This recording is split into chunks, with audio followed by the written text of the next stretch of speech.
Hello there, YouTube viewers. This is Bible Believer 2009 with a video blog about a very interesting issue here.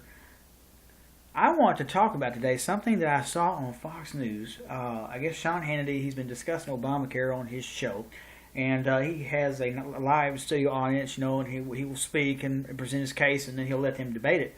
Well, there was one lady on there, she kept making the same ridiculous, redundant comment that, quote, the Supreme Court has ruled that it's legal, so we should just shut up and go by it, That's pretty much her argument. The Supreme Court said it's okay, so we should just go ahead, shut up, and just go ahead and deal with it. But there is a flaw in her argument.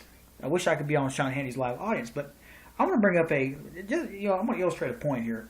Just because the Supreme Court says something, people had this strange idea, and she said the Supreme Court is the arbiter of the Constitution. Actually, wrong answer. The people, the American people, are the arbiters of the Constitution. It's written in plain English, we understand. And in fact, we can get into states' rights here, that the people in the states, and by the way, the states they freely entered into the Union. And by the way, I do believe in nullification. I do believe in being able to be in succession because, in fact, Thomas Jefferson believed in it, and while our founding fathers, because the states agreed to form the United States, the Union, but they didn't give up their states' rights or anything like that.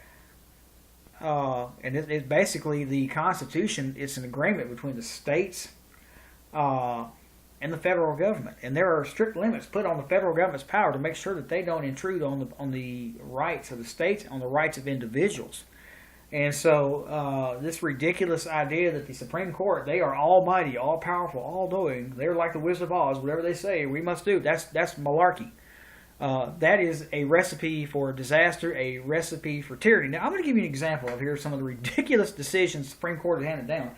And here's a decision in particular that was later reversed because, in our country, if there is an unjust law... Oh, by the way, let me bring up this. For instance, I'll give you an example. It used to be in this country that slavery was legal. Okay, yeah, and it was actually upheld by the Supreme Court. But people didn't take that. They changed it, thank goodness, because slavery is wrong, hello. But they changed it because they realized it was an unjust law. And so some of these people, they're like, well, if the Supreme Court says it, just shut up and go along with it. Well, no, wait a minute. By your logic, then, we should still be having slavery right now. Because the Supreme Court at one time ruled that was okay. But that was changed. Now, I want to bring up another Supreme Court decision because this brought to my mind when I saw this woman speaking about that. This case came to my mind. Bam. I want to talk about, let's see here, the Dred Scott decision. How many of y'all know about the Dred Scott decision? Here's still more pertinent is the precedent established in Somerset's case in 1772. An episode, hold on. Okay, let's see here. Okay, a Missouri court granted Dred Scott and his family his freedom. In 1850, the freedom was granted on the basis of the well-established line of legal argument that had grown within Southern jurisprudence. Okay, so a local Southern court freed Dred Scott.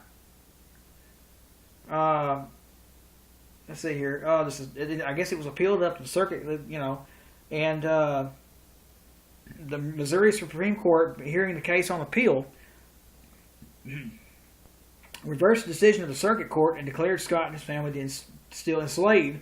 According to the court, the relevant law was that the relevant law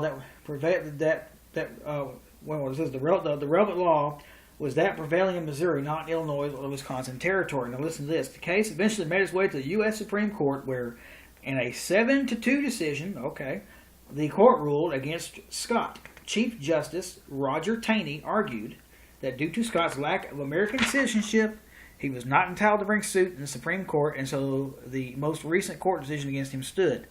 So you have the Supreme Court ruling that an African American, a black person, is not an American citizen.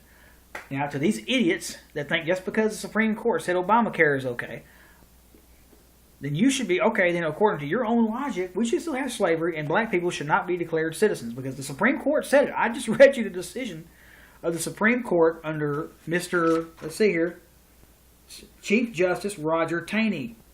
This was in 1850, okay?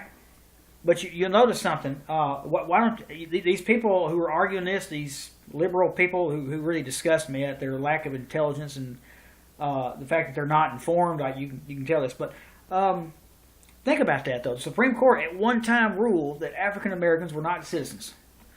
I mean, they might as well be saying that African Americans weren't people, okay? They ruled to uphold slavery. Now, the Supreme Court said that was okay, but people realized that this was morally wrong and slavery was overturned in America. Thank goodness it was. I hate slavery. I don't think another human being has a right to own another human being. Okay, which is why I'm against Obama, because he thinks that the government should have the right to own you and your family, and that's just horrible. Okay, he thinks that he has a right to dictate to you your medical decisions and everything like that, and then if you get too sick or too old, under Obamacare, you'll be denied treatment and killed, pretty much, as I have studied it. But if it's an immoral, like slavery was an immoral law, even though the Supreme Court upheld it, the American people realized that was morally wrong, and we reversed that in this country.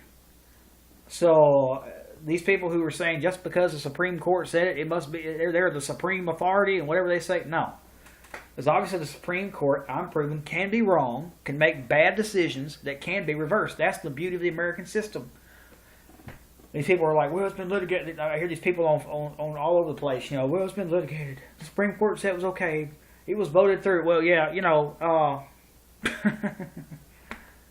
they can vote anything, okay? And by the way, I hear this too, this argument too. In fact, I've seen Time magazine with a cover that says majority rules. Well, there's a problem with that. In a pure democracy, yeah, that's what you have. Let me give it to you this way. In a pure democracy, you have two wolves, think about this, and a sheep voting on what's for dinner, okay? Who do you think is going to win out of that vote? Now, in our constitutional republic, we do vote, but it's a republic, and we have the Constitution. Now, let's take look at a scenario again about the two wolves and the sheep. Under our system, the two wolves, we have a Constitution that protects people's individual freedom, their individual right to life, liberty, property, pursuit of happiness. So, in the case of the two wolves and a sheep, the two wolves couldn't vote to do anything to the sheep because the law would prohibit them from doing it. It would limit the power of the federal government. It would limit the power of the system to do that. You see what I'm saying? A pure democracy is mob rule, and we're not a pure democracy. We're a constitutional republic. Yes, we can vote to do a lot of things, but we have the Constitution and the Bill of Rights that limits the federal government's ability to do certain things to protect individual freedom. The majority cannot vote to take away individual freedom and liberty from a minority. And so that argument is bogus.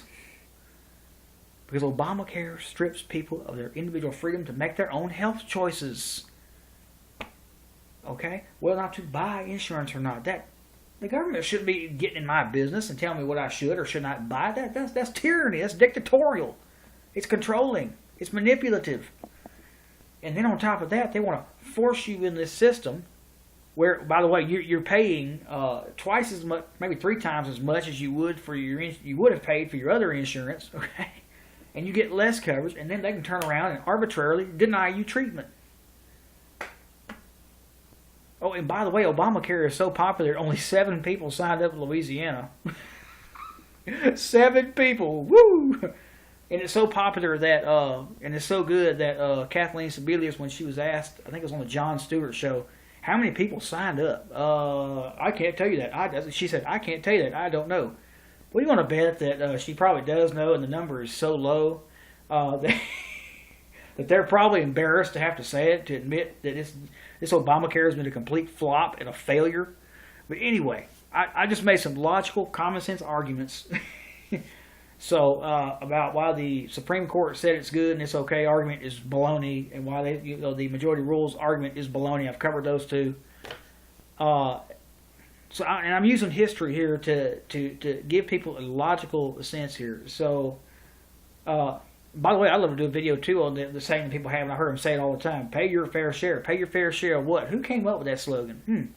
Pay your fair. That's not in the Constitution. But you can find it in the Communist Manifesto, interestingly enough. It's communism, folks. You're being sold on communism. A lot of these, these Obama worshippers, a bunch of brain-dead zombies. Oh, I guess if Obama tells them the sky is purple, they'll just believe it's purple. Boy, they'll just like George Orwell's 1984 or whatever the party says is right. You know, they tell you 2 + 2 is 5, you'll believe it. Oh my gosh, these Obama worshippers on that Sean Hannity had on his panel on Fox. These people are, I pity them. I feel sorry for them. They're brainwashed. They're letting Obama and the government do the thinking for them. The media do the thinking for them. You can tell these people are just like in denial of reality. That's okay. These people, when they sign up for Obamacare and they get that expensive bill on their deductibles and premiums and all that, we'll see what their opinion is then. But the days they can even make it on the website to get signed up. Oh gosh. I think the American people need to demand that this law be repealed. It's an immoral law because innocent people will die and be arbitrarily denied care, like the little girl with cystic fibrosis who was denied a lung transplant by Kathleen Sebelius, who's going to be running your health care. So that nice lady who doesn't care if a sick child dies or not, which that's what she said, her department said, when the family told her that, well, our little girl could die without this lung transplant, and she told them people die, or one of her staff, or whatever it was, or like Obama told the woman, there's a woman that asked Obama at a public, some kind of gathering, she said, Obama, I have a 100-year-old mother that needs a pacemaker. Will she be able to get it under Obamacare? And Obama said, no, we'll probably just give her some pills, slap her on the back, and tell her to go home and enjoy the rest of her life, which would be law. So in other words, he's saying he's going to send that woman's 100-year-old mother home to die. That's communism, folks. Hitler did the same thing, incidentally. He called it wonderful too. But so Obamacare is an immoral law. It really is. It's a despicable, fascist, draconian piece of legislation. It needs to be repealed, and we morally have a duty to resist it, to get it repealed, to get defunded, repealed, and to get stopped. Thank you. God bless you.